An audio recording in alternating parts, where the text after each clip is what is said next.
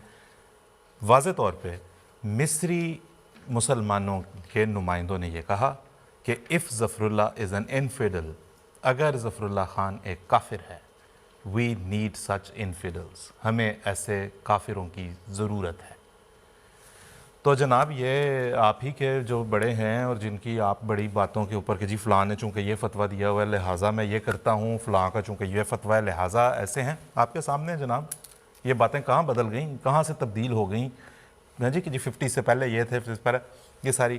اس لیے ہم کہتے ہیں حقیقت کو دیکھنا, حقائق کو دیکھنا ضروری ہوگا. شاہ فیصل جو ہیں ان کا خط سر ظفر اللہ خان کے نام آپ اسکرین پہ دیکھیں, جس میں وہ سر ظفر اللہ خان کی خدمات کا اعتراف کھل کے کر رہے ہیں. یہ آپ کے شاہ فیصل صاحب جناب جن کے نام پہ آپ نے پتہ نہیں کیا کچھ کرنے کو تیار نہیں ہو گئے آپ, ٹھیک ہے, جن کے پیچھے چل کے آپ کہتے ہیں کہ جی یہ خادم حرمین شریفین ماشاءاللہ, ہاں جی یہ ان کا خط, اور وہ ان کی خدمات کا اعتراف کر رہے ہیں. تو بہرحال کہنے کا مقصد یہ ہے, جس طرح ہم نے کہا ضرور ہم سے رابطہ کریں, ہم چاہیں گے کہ ہمارے ناظرین کو مزید آگاہی حاصل ضرور ہو. اچھا اب سر ظفر اللہ خان صاحب کی بات ابھی چل ہی رہی ہے, تو ایک ہم نے دیکھیں اقبال اخوند صاحب جو پروفیشنل کیپیسٹی میں ان کے ساتھ ایسوسیٹڈ تھے. اب ہم آپ کو ایک گفتگو سنانا چاہتے ہیں ایک ایسے آدمی کی جو ذاتی حیثیت میں ان کے ساتھ وابستہ تھے. ٹھیک ہے جی, اشرف لیاقت علی خان جن کی وفات ہو گئی ہے 2014 میں انفارچونیٹلی. یہ صاحبزادہ لیاقت علی خان قائد ملت کے نام سے جو جانے جاتے ہیں, پاکستان کے پہلے وزیر اعظم, ان کے صاحبزادے تھے. ان سے ہم نے ان کی وفات سے کچھ عرصہ پہلے جو بات کی وہ ہمارے پاس ریکارڈڈ ہے, اس کا کچھ حصہ ہم اس وقت آپ کو یہاں پہ سنائیں گے. وہ ذاتی حیثیت میں جانتے تھے. پارٹیشن سے پہلے کی بات کر رہا ہوں میں, اور وہ قائد اعظم اور قائد ملت کے ساتھ تو ان کے بہت زیادہ تعلقات تھے, اور وہ آپس میں بہت دلچسپی سے بات کرتے تھے چیزوں پر. اچھا خیر جی, وہ یہ تھا کہ شروع سے جیسے آپ کو پتہ ہی ہے, یہ تو ہسٹری کی بات ہے کہ قائد اعظم اور قائد ملت کو تو بہت زیادہ ان پہ ظفر اللہ صاحب پہ وہ تھا ٹرسٹ تھا, کیونکہ انہوں نے یو این میں بھی کشمیر کے بارے میں بھی بہت کام کیا پاکستان کے لیے. قائد اعظم نے ان پہ بہت سارا وہ بوجھ ڈالا تھا شروع پہ پاکستان بننے سے پہلے. وہ ظفر اللہ لندن آئے تھے بہت دفعہ پاکستان کے بارے میں, اور اس کے علاوہ سر ظفر اللہ کے ساتھ جو تعلقات تھے ہمارے خاندان کے اور قائد اعظم کے خاندان کے, وہ ایسے تھے کہ آپ یہ سمجھیں کہ اس میں کوئی ریلیجس بات کبھی آتی بھی نہیں تھی. یہ کہ ہم کو تو یہ بھی نہیں پتا تھا کہ ریلیجن کیا ہے کیا, کیونکہ قائد اعظم یہ کہتے تھے کہ جی بات یہ ہے کہ ہمیں تو انسان دیکھنا ہے, ہمیں ریلیجن سے تو خیر ظاہر ہے ہم مسلمان ہیں جو بھی ہیں, لیکن ہمیں انسانیت کی بات کرنی ہے. جو انسان کے لیے کام کرتا ہے اور ملک کے لیے ظفر اللہ صاحب نے بہت کام کیا, اس پہ زیادہ زور ہوتا تھا ہمارے گھر میں. ان کا جو وطن کے ساتھ جو محبت تھی اس پہ کسی طرح کوئی شخص ڈاؤٹ کر سکتا ہے کبھی بھی کہ ان کو اپنے وطن سے محبت نہیں تھی؟ نہیں کوئی نہیں کہہ سکتا جی. اگر کوئی کہتا بھی ہے تو وہ تو خود غدار ہوگا ملک کا, اگر کوئی کہتا ہے. لیکن جو خدمات انہوں نے کی ہیں پاکستان کے لیے وہ بہت کم لوگوں نے کی ہیں جی. آپ ایسے سمجھیں کہ جب یہ پاکستان بنا تھا ایک ٹیم تھی جنہوں نے پاکستان بنایا تھا جس کے لیڈر تھے قائد اعظم. اچھا ٹھیک ہے, اس ٹیم میں سر ظفر اللہ تو بہت ہی زیادہ اونچے تھے اس ٹیم میں. He was one of the pioneers of this team that made Pakistan. So if anybody says کہ ظفر اللہ صاحب has not done anything for the country or has done something wrong for the country, he himself is a traitor. میں تو یہ کہوں گا. لیں جناب, اب وہ ہمارے احباب, ہمارے مخالفین کے پیچھے چلنے والے جو بڑا جناب ہمارے پرکھ اور قائد ملت اور رحمت اللہ علیہ اور ہمارے پرکھوں کی اولاد, انہی کی مان لیں, انہی کی سن لیں. کچھ تو کریں, کچھ تو ذرا تھوڑا سا اپنے ویژن کو ہٹائیں اس فوکس پہ سے جہاں پہ آپ نے فکسیشن کر لی ہوئی ہے اپنے ویژن کی, وہاں سے ہٹ کے دیکھنا ہوگا, حقائق کی طرف واپس ہمیں جانا ہوگا اور پھر دیکھنا ہوگا. اب ہم قدوس ملک صاحب کے پاس واپس چلیں گے. قدوس ملک صاحب, پاکستان کے وجود میں آنے تک کی بات تو ہو گئی, پاکستان جب وجود میں آ گیا وہیں تو مقصد حاصل نہیں ہو گیا. تو اور ان احمدیوں نے جنہوں نے پاکستان میں سکونت اختیار کی اور آج تک کی ہوئی ہے, ان کا رویہ, ان کا تعلق, ان کی خدمات اب ظاہر ہے بڑی پھیلی ہوئی ہیں, دہائیوں کے اوپر پھیلی ہوئی ہیں. ایک اختصار سے کچھ اس کے بارے میں تو بتائیں. جی آصف صاحب، احمدی تو پاکستان کے قیام سے پہلے بھی، پاکستان کے قیام کے دوران اور آج تک جو ہے وہ جماعت کی، پاکستان کی وہ خدمت کر رہے ہیں. میں ابھی ریسنٹلی میری نظر سے ایک گزرا جو ظفر اللہ خان صاحب کی بات ہو رہی تھی ابھی ٹی وی کے اوپر، انہوں نے ایک استعفیٰ دیا جب وہ وزیر خارجہ تھے. وہ ایک اساسی کمیٹی کے وہ رکن تھے اور انہوں نے استعفیٰ دیا. اس استعفے کو پڑھنا چاہیے. انہوں نے کہا کہ اس وقت عدلیہ کی بات ہو رہی تھی اور انہوں نے یہ کہا کہ اس عدلیہ کے اندر یہ تجویز تھی کہ کوٹا سسٹم کریٹ کر دیں اور اس میں سیاسی سفارشیں اور یہ وہ. اور انہوں نے کہا کہ میں ایسی کمیٹی کے ساتھ شامل نہیں رہ سکتا کیونکہ یہ ہمارے ملک کے لیے ایک زہر ثابت ہوگی یہ چیز. اور میں حیران ہوں اس بات پہ کہ اتنی بے تحاشا ایسی چیزیں ہیں. اور آج آپ یہ دیکھ لیں کہ اس وقت جو ہماری برسر اقتدار پارٹی ہے، ان کا دعویٰ کم از کم، عملاً تو انہوں نے، مجھے نہیں پتا کہ وہ کیا کر رہے ہیں، لیکن ان کا دعویٰ یہی تھا کہ ہم نے اپنی عدلیہ کو ٹھیک کرنا ہے، انصاف لوگوں کو مہیا کرنا ہے. جو چیز، جن بیماریوں کے بیج آج سے پہلے 50 60 70 سال پہلے ڈالے گئے، اور وہ ڈالنے والے معصوم لوگ نہیں تھے، وہ ڈالنے والے وہی لوگ تھے جو پاکستان کے مخالف تھے. 1950 میں عالمی مجلس تحفظ ختم نبوت شروع ہوئی ہے اور اس کو شروع کرنے والے عطا اللہ شاہ بخاری تھے.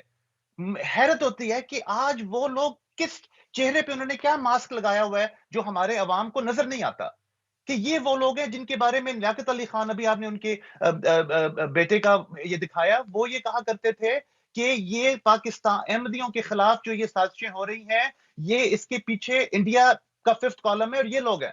جب انہوں نے جہانگیر پارک میں ظفر اللہ خان صاحب کی تقریر کے حوالے سے شور کیا، یہ لوگ ڈیسپریٹ تھے کہ کسی طرح یہ آ کے جو ہے یہ اپنی جگہ بنائیں اور وہ انہوں نے احمدیوں کو کسی طرح اسکیپ گوٹ کریں.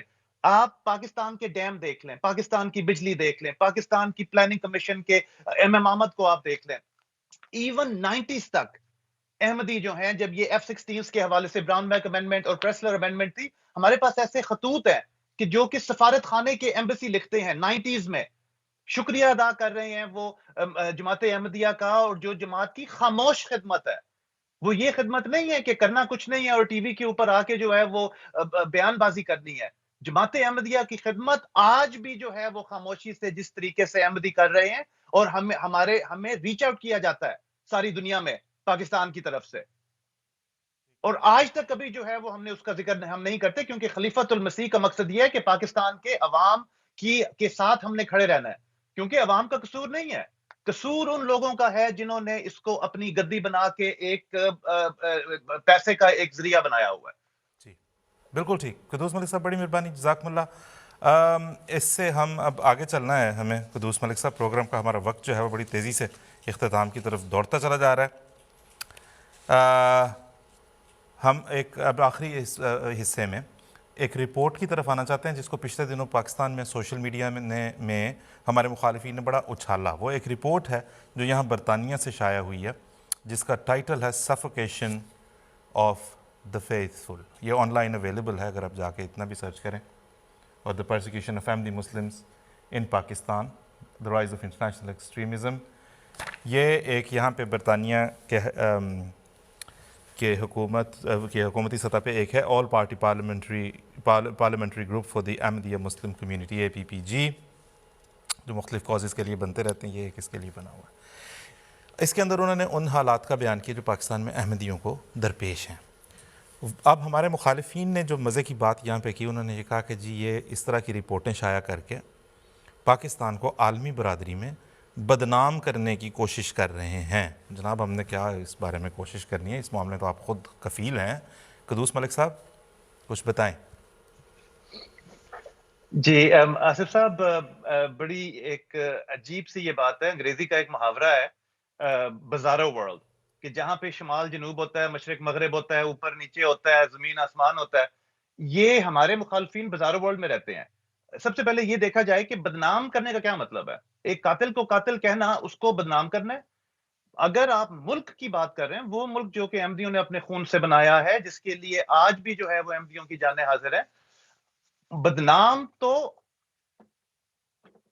اسکائپ کا ہمارا کنیکشن ٹوٹ گیا، مجھے لگتا ہے ہم بہت جلدی واپس آ جائیں گے. جس طرح قدوس صاحب کی بات کو میں لے کے بھی آگے چلوں گا، جس طرح وہ کہہ رہے ہیں کہ اس میں بدنام کرنے والی کون سی بات ہے. ٹھیک ہے جی قدوس صاحب، مجھے بتایا گیا کہ آپ کے اینڈ پہ کوئی ایشو ہے، ذرا پلیز اگر آپ دیکھ سکیں اسے. ہمارے پاس وقت کم ہے، ہم کوشش کریں گے کہ قدوس ملک صاحب ہمیں دوبارہ واپس جوائن کر سکیں. قدوس ملک صاحب بات جو کر رہے تھے وہ یہ تھی کہ بھئی ایک آپ نے سب کچھ اپنے قوانین بنا کے اس دنیا کے سامنے رکھ دیا. اب اس کے اوپر جب دنیا تبصرہ کرتی ہے تو آپ اس میں کیا بدنامی اور کیا ہے. جی نصیر حبیب صاحب، سازش جماعت کو ضرورت ہے کسی کو بھی جماعت کو چھوڑیں، کسی کو بھی یہ سازش کرنے کی کہ پاکستان کو دنیا میں بدنام یہ کیا جب جائے؟ پاکستان بنا ہے تو وہ یہ کوششیں شروع ہو گئی ہیں کسی طریقے سے. یعنی مولانا مفتی محمود کا بیان ہے جب پاکستان کے دو ٹکڑے ہوئے ہیں کہ الحمدللہ ہم پاکستان بنانے کے گناہ میں شامل نہیں تھے، وہ اسے گناہ سمجھتے تھے. جی اور جو ہی یہ وجود میں آیا ہے انہوں نے خواجہ حسن نظامی تشریف لائے ہیں 50s میں، انہوں نے آ کے اعلان کیا ہے کہ یہ جو مسئلے اٹھا رہے ہیں نا، احمدی غیر احمدی، یہ ہندوستان کے 5th کالمسٹ ہیں، سازشیں کر رہے ہیں. بہت شکریہ، جزاک اس اللہ. وقت سے یہ سازشیں اس وقت سے یہ چل رہا ہے. اچھا، یہ پاکستان کے دو ٹکڑے دو دفعہ بات ہو گئی. ٹھیک ہے، ہمارے پاس ہے سرتاج عزیز صاحب، ان کے نام سے اکثر پاکستانی واقف ہیں. ہم قدوس ملک صاحب کے پاس جانے سے پہلے ایک دفعہ ذرا دیکھتے ہیں ایم احمد صاحب کا. قدوس ملک صاحب نے بھی جب گفتگو کر رہے تھے، مرزا مظفر احمد ان کا نام تھا، پاکستان کے پلاننگ کمیشن میں جو ہے وہ بڑے اہم رول پہ ڈیپیوٹی اس کے وہ تھے، چیئرمین تھے. ایوب خان خود جو ہے وہ اس کے سربراہ تھے ادارے کے. اس وقت انہیں بڑی خدمات کا موقع ملا، اور اس وقت بھی وہ جو کروشل مومنٹ تھا جس وقت وہ ملک جو ہے وہ گویا it was falling apart and just about to fall apart. Sartaj Aziz Sahib کی گفتگو ہم یہاں پہ سنتے ہیں اور پھر دوبارہ ہم قدوس ملک صاحب کے پاس واپس جائیں گے. سرتاج صاحب، ایک آخری سوال آپ سے پوچھ لوں. پچھلے دنوں یہاں پہ لنڈن میں ایک ٹیلی ویژن چینل پہ، ایک پاکستانی اوریجن کا چینل ہے وہ، اس میں انہوں نے کہا کہ ایم احمد صاحب کے ریلیجس افیلیشن کی بات کرتے ہوئے انہوں نے کہا کہ وہ پاکستان کے ساتھ وفادار نہیں تھے. اس پہ آپ کیا تبصرہ کریں گے؟ نہیں، خیر یہ تو بالکل صحیح چارج نہیں ہے. He was very patriotic person. بلکہ میں یہ کہوں گا کہ اس میں ان کا جو جسے کہوں گا آبجیکٹیویٹی تھی یا لیک آف بائس تھا، وہ یہاں تک تھا کہ ہم جتنے لوگوں نے ان میں سے ساتھ کام کیا، ان میں سے کوئی بھی احمدی نہیں تھا. ابو الحق تھے، چاہے میں تھا، چاہے معین بقائی تھے، چاہے قمر اسلام تھے، یعنی دی انٹائر ٹیم. یعنی کبھی میں نے ان کے یہ ڈسکریمنیشن کبھی دیکھی نہیں کہ جی وہ کسی اور یہ بھی کہ بلکہ ایک وہاں پہ ہمارے ایسٹ پاکستانی سیکٹری تھے ایگریکلچر کے. تو ایک دفعہ میں نے ایک اپنے کلیگ کے ساتھ پشتو بولی تو مجھے کہتے ہیں کہ you are not a Pathan, you are not a Punjabi. تو میں نے کہا نو. کہتے ہیں you must be an Ahmadi. تو میں نے کہا نو. کہتے ہیں then how are you so close to mister M M Ahmad. یعنی ان کا مطلب تھا کہ یا پنجابی ہو اور یا احمدی ہو. تو پھر لیکن کبھی انہوں نے اس چیز کا تصور ہی نہیں کیا کہ جی میں وہ نہیں ہوں دونوں میں سے. تو یہ ان کا جو جنرل ایٹیچیوڈ تھا ٹورڈز پاکستان اینڈ اس کے جو لانگ ٹرم انٹرسٹ تھے، they were quite remarkably objective and positive. M Ahmad Sahib کی جو ایک میں کنٹریبیوشن اسپیشلی یاد کروں گا وہ یہ تھا کہ لیٹ 60s میں ایسٹ اور ویسٹ پاکستان میں کافی ٹینشن آ چکے تھے. جیسے آپ کو یاد ہوگا کہ 65 کی لڑائی کے بعد 66 میں مجیب الرحمان کے 6 پوائنٹس آئے تھے and they were seeking greater autonomy. تو اس پہ احمد صاحب نے 2-3 اہم انیشیٹو لیے تھے اور انہوں نے وہاں کے گورنرز کے نیچے پالیسی کمیٹی بنائی تھی، ایج لیول پر بھی، ایگریکلچر پر بھی، انڈسٹری پہ بھی، اور خود اس کے ممبر تھے اور فائنانس سیکٹری ممبر تھا اور باقی افسر ممبر تھے، تاکہ جو پالیسی میکنگ ہے in the interest of East Pakistan وہ ڈھاکے میں ہو under the chairmanship of the governor East Pakistan. اس طرح کی کمیٹی یہاں بھی بنی تھی ٹو کریٹ پیرٹی. تو اس کے بعد پھر جب وہ 4th 5 year پلان بن رہا تھا 69-70 میں covering the period from 7 to 75، وہ بہت بڑا بون آف کنٹینشن بن گیا تھا between East and West Pakistan کہ آیا دونوں صوبوں کا ایک کامن پلان ہوگا بھی کہ نہیں ہوگا. تو اس میں he played a very major unifying role in terms of trying to keep انہوں نے جو پہلے ایوب خان کو پھر یحییٰ خان کو ورچولی یہ کنونس کیا کہ جی آپ پولیٹیکلی اگر دونوں میں اکٹھے رہیں تو اکانومی میں اگر فرق ہو بھی جائے اور وہ ان کے ریسورسز انہیں کو دے دیے جائیں, مینجمنٹ ان کو دے دی جائے, کوئی حرج نہیں ہے. تو it was a very sort of politically astute sort of thinking on his part. اور بلکہ جو مارچ 71 میں فائنل نیگوسیشن تھی before the military crackdown, اس میں ان کے ساتھ گیا تھا ایسٹ پاکستان ڈھاکہ. تو وہ انہوں نے یہی فارمولا دیا کہ 1 country 2 economies is better than 2 countries. اور لیکن انفارچونیٹلی وہ things had gone too far اور اس پہ فیصلہ نہیں ہوا. لیکن his role in keeping East and West Pakistan, even the East Pakistani جو ڈیلیگیشن تھا, they were also surprised کہ ان کا جو اپروچ ہے کتنا کنسٹرکٹیو ہے اور پازیٹیو. ایم احمد صاحب پاکستان کے بہت ہی قابل اور دیانتدار سول سرونٹ تھے اور انہوں نے کافی اہم پوزیشنیں جو ہیں وہ سنبھالی تھیں. تو 60s میں جب میں پلاننگ کمیشن میں آیا تو وہ شروع میں فائنانس سیکرٹری بنے اور اس کے بعد پھر ڈپٹی چیئرمین بنے 66 میں.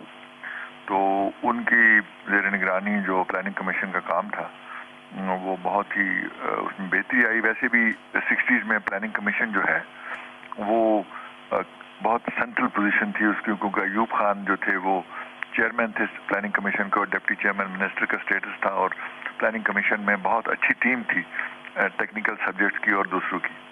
تو اس میں جو پوری ٹیم تھی اس میں قمر الاسلام ہمارے سیکرٹری تھے, محبوب الحق, میں, معین بقائی, ہم 3 سینئر اکانومسٹ تھے. ہمارے ساتھ پوری ٹیم تھی. شفیع نیاز ایگریکلچر کے تھے, این قریشی انڈسٹریز کے تھے, doctor M S Qureshi water and park کے تھے. اسی طریقے سے جو ٹیکنیکل سیکشن تھے تمام کے. تو یہ کوئی 20-25 بندوں کی بڑی اسٹرانگ ٹیم تھی اور ایم احمد صاحب اس کے لیڈر تھے.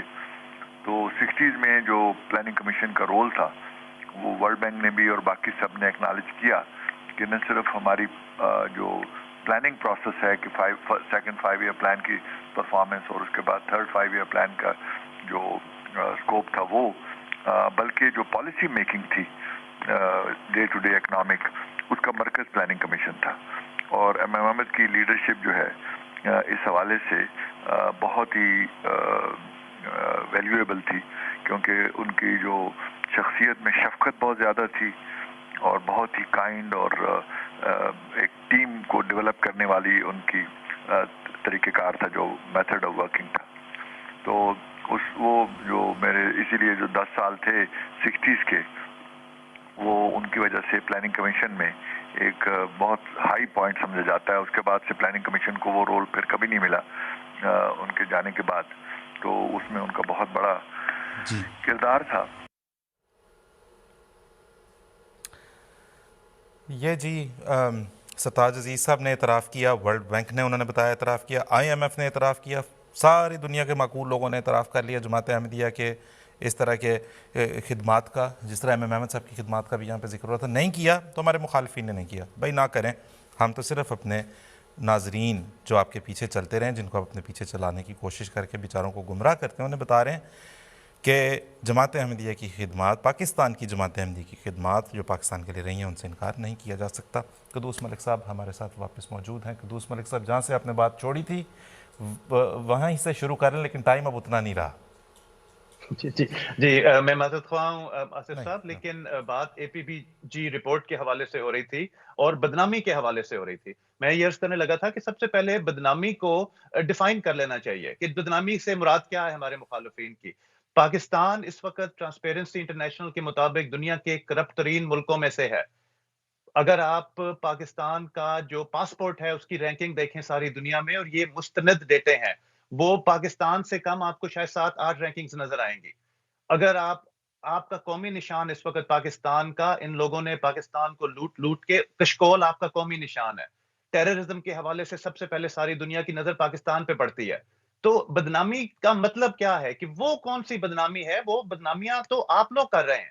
جو بدنامی آپ نے اس ملک کی کر دی ہے، یہ وہ ملک ہے جب ایم اے محمد اس کے ڈپٹی پلاننگ کمیشن کے ڈپٹی چیئرمین تھے، اس وقت باہر سے کوریا اور ان سارے ایسٹرن ایشین جو ایمرجنگ مارکیٹس تھیں، وہ لوگ آ کے آپ کی مثالیں دیا کرتے تھے. تو ہم نے تو وہ پاکستان آپ لوگوں کے ہاتھ میں چھوڑا تھا. آپ نے پاکستان کو ہمارے سے چھین کے وہ خود اپنے ہاتھ میں رکھا ہے. اب آپ بتائیں کہ آپ لوگ کیا کر رہے ہیں؟ اے پی پی جی کی رپورٹ میں کیا غلط بات ہے؟ اگر آپ وہ یہ کہتے ہیں کہ، اور یہ پارلیمنٹیرینز ہے بائی دا وے، یہ برٹش پارلیمنٹ کے اکثر ممبران ہیں اور اس کے علاوہ اور بھی بڑے اہم اس میں لوگ اس میں شامل ہیں، اور وہ کیا کہہ رہے ہیں؟ وہ کہہ رہے ہیں جس کے اوپر ہمارے مخالفین یہ کہتے ہیں کہ ہمیں تمغے دیے جائیں کہ ہم نے ان مسلمانوں کو دائرہ اسلام سے خارج کر دیا ہے. آپ تو یہ کہتے ہیں، آپ کو اس بات پہ فخر ہے، تو یہ بدنامی تو نہ ہوئی؟ یا آپ یہ کہیں کہ ہم یہ نہیں کہتے؟ آپ یہ کہتے ہیں کہ اگر ایک احمدی السلام علیکم کہتا ہے تو یہ ایک جرم ہے، اور آپ کو ہم جو ہے وہ جیلوں میں آپ کو تھانوں کی ہوا، آپ کو تو 80 سال کے بوڑھے احمدی کی شرم نہیں آئی جس کو آپ نے اس لیے پکڑ لیا کہ ان کے ہاتھ میں جو ہے وہ ان کے پاس حضرت مسیح موعود کا لٹریچر تھا. بدنامی تو یہ ہوتی ہے. بالکل اور ایسا ہی ہے. اگر اسے جی جی قدوس صاحب بہت شکریہ، بڑی مہربانی جناب. دیکھیں ہم جتنی ابھی یہ باتیں یہاں پہ ذکر ہوئی ہیں، جو ابھی قدوس ملک صاحب کہہ رہے تھے، پاکستان ٹیررزم کے حوالے سے اس کی شناخت دنیا میں، اور پاکستان کی ایک پہچان دنیا میں، اور جو بدنامی دنیا میں کرپشن کے لحاظ سے، ایک بات یہاں پہ میں وضاحت کر دوں، ہم بڑے دکھ سے یہ باتیں بیان کرتے ہیں، کوئی خوشی سے نہیں بیان کرتے. مطلب ہے کہ کوئی اس میں ایسی بات نہیں کہ ہم اس پہ خوش ہوں، لیکن صرف عرض ہم یہ کرنا چاہ رہے ہیں بڑے ادب کے ساتھ اور بڑے پیار محبت کے ساتھ آپ کی خدمت میں، کہ جو بدنامیاں آپ نے خود سہیڑی ہیں اپنے لیے اور پاکستان کے لیے، وہ ہمارے سر منڈنے کی کوشش نہ کریں. وہ آپ کا کیا دھرا ہے، اس کی ذمہ داری کم از کم خود قبول کریں. اس میں جماعت احمدیہ کوئی کردار نہیں ہے. بات یہ ہے کہ آپ جو، اچھا ایک بڑی دلچسپ بات ایک ہمارے مخالف مولوی نے آ کے جو کی سوشل میڈیا پہ، وہ یہ کہتے ہیں کہ جی یہ رپورٹ جو شائع کی ہے حکومت برطانیہ نے ہم سے، یعنی ان سے، ختم نبوت والوں سے گویا، جو تحفظ ختم نبوت، ہم سے انہوں نے رائے نہیں لی، ہمارا موقف نہیں لیا. بھائی کیا کہنے جناب، کیا معصومیت، اس معصومیت پہ کیا کہے آدمی. آج تک آپ نے جماعت احمدیہ کے کسی نمائندے کو اپنے کسی ٹیلی ویژن چینل پہ لا کے اس کو اپنا موقف بیان کرنے دیا؟ نہیں کرنے دیا. آپ نے کون سا موقف بیان کرنا ہے؟ قانون آپ کا، حکومت آپ کی، راج آپ کا، آئین آپ کا، اور آئین انٹرنیٹ پہ ساری دنیا کے لیے اویلیبل ہے، جسے دنیا کا کوئی بھی معقول آدمی پڑھ کے حیران ہوتا ہے کہ یار ایک آئین کے اندر لکھا ہوا ہے کہ فلاں جماعت جو ہے وہ مسلمان ہے یا نہیں ہے. وہ آپ کی امینڈمنٹس، وہ آپ کی آرڈیننسز جس میں آپ کہتے ہیں کہ احمدی مسلمان نظر بھی نہیں آ سکتا، اس پہ دنیا جب حیران ہوتی ہے. کیونکہ سچ بات تو یہ ہے کہ حکومت برطانیہ سمیت ہمیں دنیا کی کسی حکومت سے کوئی امید نہیں ہے. امید ہماری صرف اللہ تعالیٰ کی ذات پہ ہے. بات یہ ہے کہ جب یہ حکومتیں دنیا میں دوسری اور دنیا کی دوسرے ریاستیں جب کیس سٹڈی کرتی ہیں اور حیران ہوتی ہیں آپ لوگوں کے آئین کے اوپر اور آپ کی آرڈیننسز کے اوپر، تو اس پہ ہمارے پاس نہ پلٹ کے آئیں. بھائی یہ آپ نے بنائے تھے، یہ پلٹ کے واپس، یہ بومرنگ جو ہے یہ اب آپ کے پلٹ کے واپس آیا. اب یہ نہ اسکیپ کوٹ نہ تلاش کریں کہ جی اب ہم اس پہ کس کو. اور دوسری بات یہ کہ آپ حکومت پاکستان جناب ساری آپ کی مولوی صاحبان کی انگلیوں سے تو ڈوریں بندھی پڑی ہیں. آپ تو ڈپلومیٹک لیول کے اوپر حکومت برطانیہ سے کہیں جی آپ نے کیوں کیا، اور جواب ان سے پوچھ لیں آپ خود. ٹھیک ہے جی. بہرحال اب جو ہے ہم پروگرام کے اختتام پہ ہیں. آج ہم نے آپ کو ایک بات بتاتے چلیں، پچھلے پروگرام میں ہم نے جو سوال دیے تھے اس کا ایک بھی جواب، کیا معقول اور کیا غیر معقول، کوئی بھی جواب ہمیں موصول نہیں ہوا، اور ہم نے بتایا تھا کہ جواب نہیں آئے گا. مثلا اس میں ہم نے پوچھا تھا کیا قائد اعظم محمد علی جناح اپنی کابینہ میں جب ایک احمدی یعنی سر ظفر اللہ خان صاحب کو بٹھا رہے تھے جو کہ آپ کے نزدیک غدار ہے، تو جناح صاحب کیا بنتے ہیں؟ کوئی جواب نہیں، نہ آیا تھا نہ آئے گا، آپ کے پاس ہے ہی نہیں، اور باقی آپ جو مرضی اٹھا کے لے کے آتے رہیں، آپ اس کا جواب نہیں دے سکے. آج کے سوالات جناب نوٹ کریں، 2 سوالات یہ ہیں، ان کے جواب بھی آپ نہیں دے سکیں گے، کوئی دے ہی نہیں سکتے. اس میں ہمارا کوئی کمال نہیں ہے، اس میں صرف بات یہ ہے معقول سوال ہے، آپ کی مخالفت معقولیت پہ مبنی نہیں ہے، اس لیے کبھی جواب نہیں آئیں گے. سوال نمبر پہلا جو آپ کا ہے وہ آپ کی اسکرین پہ اس وقت ہم آپ کو دکھاتے ہیں. مسلمانوں کے حقوق کے تحفظ کی خاطر قائم ہونے والی آل انڈیا مسلم لیگ کے بانیوں اور سرکردہ رہنماؤں نے حضرت سر ظفر اللہ خان رضی اللہ تعالیٰ عنہ اور حضرت مفتی محمد صادق صاحب رضی اللہ تعالیٰ عنہ جیسے معروف احمدیوں کو مسلم لیگ کی اہم ذمہ داریاں کیوں سونپ دی تھیں؟ مسلم لیگ تھی، مسلمانوں کے تحفظ کے لیے بنی تھی، ان کے سرکردہ رہنما جن کے ناموں کے ساتھ آپ بے انگنت القاب لکھتے ہیں آج، ان کو کیوں سمجھ نہیں آئی تھی کہ جی یہ ہم ظفر اللہ خان کو اور مفتی محمد صادق کو بلا رہے ہیں قادیان سے، ان کے نام سے قادیان لکھا ہوا ہے اس میں، جو ہم نے آپ کو شروع میں سلائیڈ دکھائی تھی۔ خیر، یہ پہلا سوال تھا۔ دوسرا نوٹ کر لیں، بڑا مختصر سا، بڑا سیدھا سا، کیا احمدی تقسیم ہند سے پہلے مسلمان تھے؟ اس کی روشنی میں جو بھی ہم نے بات اوپر کی ہے، انہوں نے تو شامل کر لیا، آج آپ کو یہ غیر مسلم نظر آتے ہیں۔ کیا احمدی تقسیم ہند سے پہلے مسلمان تھے اور بعد میں غیر مسلم قرار پا گئے؟ اگر ایسا ہے تو آپ کے نزدیک اس کی کوئی معقول توجیہ کیا ہے؟ کیا ایسا ہوا کرتا ہے؟ کوئی جغرافیائی تقسیم ہو گئی جناب، ایک خطہ زمین پہ ایک لائن لگا دی گئی جغرافیائی تقسیم کے لیے، اس کے بعد سے ایک فرقہ جو ہے وہ لو جناب اب ان کا مذہب تبدیل ہو گیا، 1953 میں فلاں حکومت آ گئی تو لیں جناب فلاں اب مسلمان ہوگا اپنے، 74 میں فلاں حکومت نے یہ فیصلہ کر دیا، لہٰذا اب جو مسلمان نہیں تھے وہ مسلمان ہو گئے، جو مسلمان تھے۔ کیا ہو گیا بھائی؟ مذہب کی بات ہے، دین کی بات ہے، ہر کسی کا ذاتی مسئلہ ہے، اسے اس کے مطابق اپنی زندگی کو بسر کرنے دیں۔ پروگرام کا وقت ختم ہوا، آپ سے اجازت چاہتے ہیں۔ السلام علیکم ورحمۃ اللہ وبرکاتہ۔